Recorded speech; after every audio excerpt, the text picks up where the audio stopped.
Hola amigos de la EUDE y seguidores de los relatos olvidados de la historia.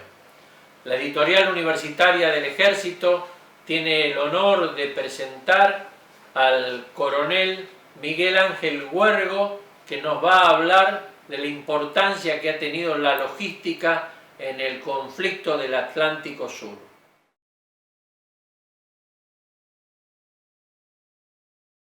Buenos días, coronel Huergo. Le doy la bienvenida a este tributo a Malvinas. Y lo hemos convocado justamente porque usted escribió un libro que se llama La logística en la guerra de Malvinas. Y pensamos, ¿por qué se le ocurrió investigar sobre este tema? En estos 40 años del tiempo transcurrido del hecho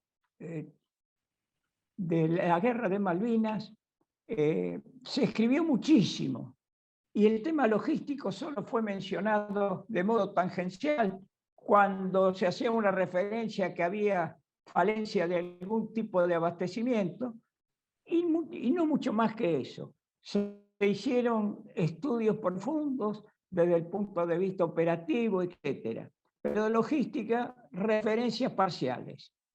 Además, yo en mi vida profesional me desempeñé durante casi 40 años en el campo de las finanzas públicas y de la logística de intendencia. Lo cual, cuando terminé la maestría en Historia de la Guerra, el tema de la tesis cayó solo.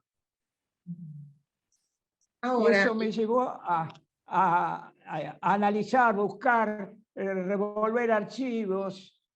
Tardé algo así como 6 años porque no hay tarea más engorrosa que buscar cosas que están en distintos lugares. No sé ¿considera, si... sí, considera que la estructura, digamos, logística que existía en el año 82 era eficiente? La estructura logística existente en ese momento, en los niveles superiores, eran las distintas jefaturas del Estado Mayor, de las cuales la jefatura 4 logística se encargaba precisamente de toda la conducción del problema logístico. Esa estructura siguió funcionando durante la guerra y solo el 2 de abril se crea la Dirección de Transporte. La Dirección de Transporte que solo era previamente a la guerra un departamento de la Jefatura 4 Logística. Frente a eso, se crea la Dirección de Transporte, se moviliza personal retirado y de otros elementos y empieza a funcionar. Durante ese periodo se crean algunos elementos de apoyo logístico. En el continente, el Centro de Operaciones Logístico, Puerto Deseado y en Puerto Santa Cruz.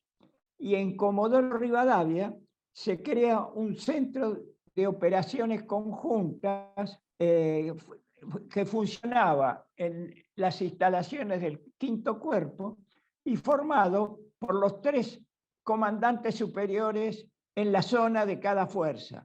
El comandante del Quinto Cuerpo, el comandante del Teatro de Operaciones del Atlántico Sur y el comandante aéreo estratégico, conocido como CEOPECOM. En las Islas Malvinas, ahí se crea el Centro de Operaciones Malvinas, que tenía por finalidad conducir todo el tema logístico. Y para ello se constituyó un equipo con un oficial superior, 3 jefes, uno de ellos médico, y 2 oficiales subalternos, uno de intendencia y otro de arsenales, sin medios y sin auxiliares de ningún tipo. Eso era todo lo que estaba el equipo directivo, pero no había medios para hacer. Tuvo que trabajar de prestado, pidiendo vehículos, personal para las distintas tareas, desde descargar los efectos que venían en algún barco o en algún avión, hasta el transporte y la entrega en los lugares que correspondía. En Comodoro Rivadavia había un hospital de guarnición que se traslada todo lo que sea posible, lo móvil, a Puerto Argentino, y ahí se establece el Hospital Militar de Puerto Argentino, que contaba con 53 médicos, 45, perdón, sí, digo bien, 53 médicos, 4 bioquímicos, 2 odontólogos y 2 farmacéuticos. Quienes estudiaron en profundidad el tema de sanidad en Malvinas fueron los mayores, entonces mayores, médicos, Ceballos y Buroni, y señalan como falencia no haber llevado ningún especialista en psiquiatría. Había cirujanos, anestesistas, urólogos, cardiólogos, pero no había ningún psiquiatra. Además, instalaron en la Compañía de Sanidad 3, instaló un puerto principal de socorro en Puerto Howard y un puesto de socorro en Bahía Fox. La Armada adecuó 2 de sus naves y los convirtió en buques hospitales. Uno es el Ara Bahía Paraíso, que era un buque polar que tenía capacidad de 300 camas. Y el otro era el rompelos Ara Almirante Irizar, que tenía capacidad de 160 camas. El transporte de efectos logísticos como de personal al sur no tuvo ningún tipo de interferencia del enemigo. Las cosas llegaron con las limitaciones propias de las dificultades ferroviarias del país. Por ejemplo, un tren tuvo que detener su marcha, desembarcar todo el personal y medios, porque una lluvia intensa había dejado en malas condiciones un puente. Mientras se arreglaba, tuvieron que seguir su marcha en vehículos hasta el sur. Los transportes llegaban sin problema con las limitaciones que acabo de señalar, hasta Comodoro Rivadavia y Río Gallegos. ¿Cuál era el problema insoluble? El bloqueo aeronaval británico. El bloqueo aeronaval británico que había fijado de modo unilateral Gran Bretaña en una zona de exclusión que luego no lo respetaron cuando decidieron hundir al crucero General Belgrano. El terreno era uno de los elementos que complicaban no solo la actividad logística, sino cualquier actividad operacional. Piso arcilloso, blando, sin caminos, con ríos de piedra, y el clima ayudaba menos. Llovinas casi permanentes, vientos fríos y muy fríos. La luz diurna solo había 8 horas y media y nocturna había 15 horas y media. Cuando se decide y se inicia la recuperación de las Islas Malvinas, el órgano correspondiente, Comando de Intendencia, llegó a la conclusión que el ejército no tenía reservas de víveres de ningún tipo. Cada elemento tenía los víveres de consumo con su personal en todo el país, pero no había una reserva operacional. Entonces se tuvo que empezar a armar raciones. Primer problema, no se consiguió en el mercado local 500 o 600.000 latas de algún tipo de conservas preparadas para la alimentación. ¿Y de dónde se trajeron? De Miami. Estados Unidos había embargado todo el equipamiento militar pero la parte alimenticia no hicieron problema y pudieron traer las raciones que se necesitaban. Un problema fundamental con esas raciones y con cualquier tipo de raciones, cómo calentarlas. Nuestras cocinas tenían algunas gasoil, otros leña, y se llegó a cocinar con tierra. ¿Qué es eso de tierra? La turba, que era el piso habitual de las islas, se utilizaban para calentar la comida.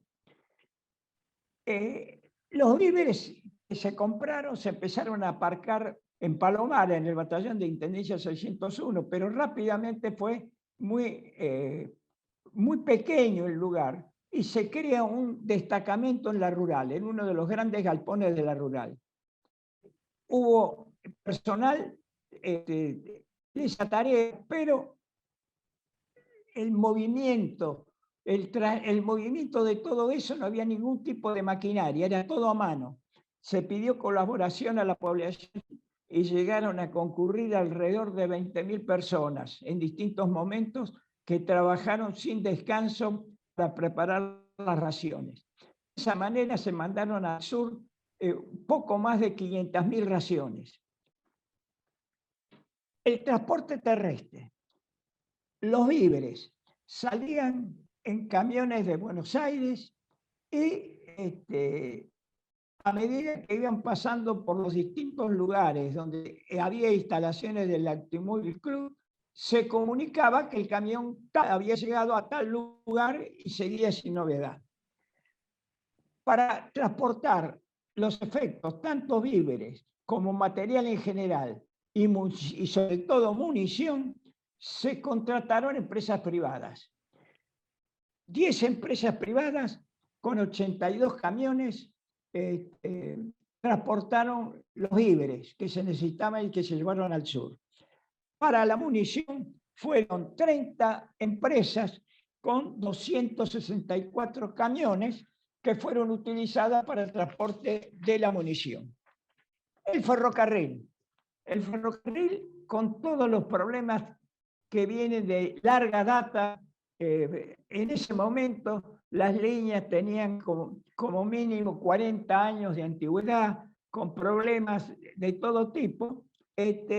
Trasladaron 61 formación desde el litoral, donde se trasladaron comandos, unidades independientes, que trasladaron 32 elementos.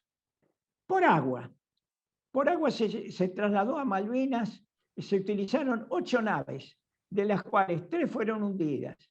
Una de Elma, en la entonces empresa Líneas Marítimas Argentinas, y 2 de transportes navales, con grandes bajas y, por supuesto, la pérdida total de esas naves. 4 naves hicieron el traslado de personal y elementos desde el litoral, pero que llegaron hasta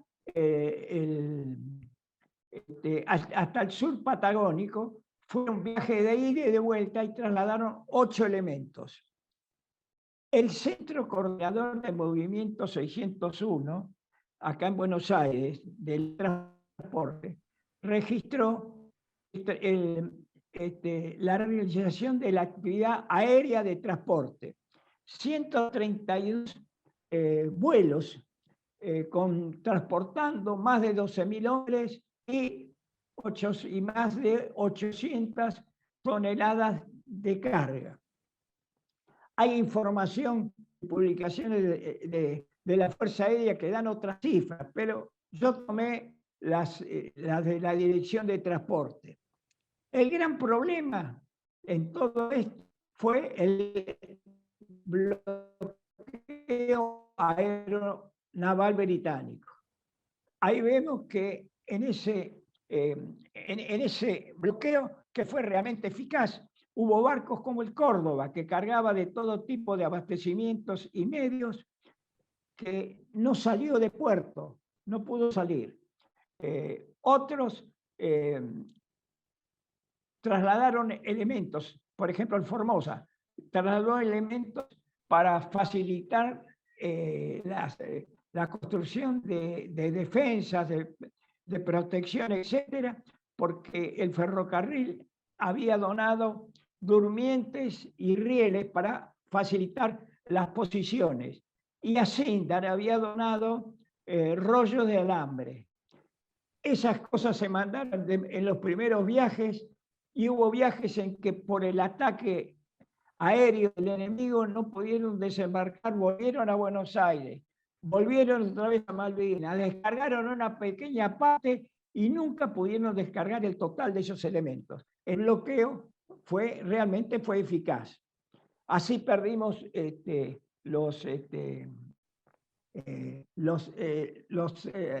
las naves que mencioné hace un rato. Creo que con eso más o menos expliqué que la estructura servía. Lo que no servía era aquello que nunca habíamos hecho: combatir en una isla y tener que apoyar desde el continente.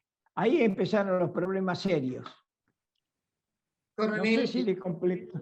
Sí, me ha completado muchísimo y bueno, nos dio a entender también qué fue lo que pasó en aquella gesta por Malvinas. Le agradezco su participación en este tributo.